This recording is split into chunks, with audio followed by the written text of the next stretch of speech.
မင်္ဂလာပါရှင်ဒီနေ့ရဲ့ထူးခြားတဲ့နိုင်ငံတကာသတင်းတွေကိုတင်ဆက်ပေးသွားမှာဖြစ်ပါတယ်လက်ရှိမှာတော့အမေရိကန်သမ္မတဒေါ်နယ်ထရမ့်နဲ့အီရန်နိုင်ငံသားကတင်းမာမှုတွေဟာအလက်အပြောင်းအသစ်တစ်ခုကိုရောက်ရှိလာခဲ့ပါတယ်ထရမ့်ဘက်ကငင်းချမ်းရေးဆွေးနွေးမှုတွေရှိနေတယ်လို့ဆိုပေမဲ့အီရန်ဘက်ကတော့ဒါဟာသတင်းမှားတာဖြစ်တယ်လို့တုံ့ပြန်လိုက်တာကြောင့်ဒီအကြောင်းကိုအသေးစိတ်တင်ဆက်ပေးခြင်းပါတယ်ပြီးခဲ့တဲ့ရက်ပိုင်းကသမ္မတထရမ့်မှာအီရန်နိုင်ငံအနေနဲ့ Hormuz ရေလက်ကြား Strait of Hormuz ကိုပြန်မဖွင့်ပေးရင်လျှက်စစ်ဓာတ်အားပေးစက်ရုံတွေကိုတိုက်ခိုက်မယ်လို့ပြင်းပြင်းထန်ထန်ရာဇသံပေးခဲ့ပါတယ်။ဒါပေမဲ့မတ်လ23ရက်နေ့မှာတော့ Trump က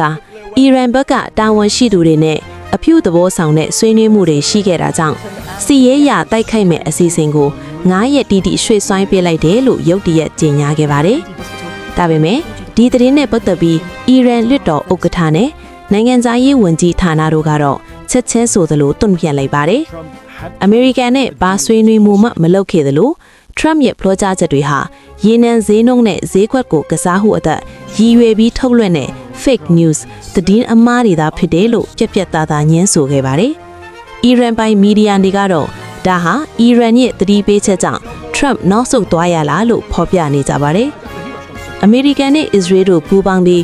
Operation Epic Fury ဆိုတဲ့အမည်နဲ့အီရန်ကိုတိုက်ခိုက်နေတာဟာ24ရက်ခန့်ရှိနေပြီဖြစ်ပါတယ်။ဒီစစ်ပွဲအတွင်းမှာလူပေါင်း2000ကျော်သေဆုံးခဲ့ပြီးအီရန်ရဲ့နျူကလ িয়ার စက်ရုံတွေနဲ့အဓိကအခြေခံအဆောက်အဦတွေလည်းအပြင်းအထန်ပျက်စီးနေတယ်လို့သိရပါတယ်။လက်ရှိမှာတော့နှစ်ဖက်စလုံးကကိုနီးကိုဟန်နဲ့သတင်းတွေကိုထုတ်ပြန်နေကြတာကြောင့်အမှန်တကယ်ငြင်းချမ်းရေးဆွေးနွေးမှုတွေရှိမရှိဆိုတာကတော့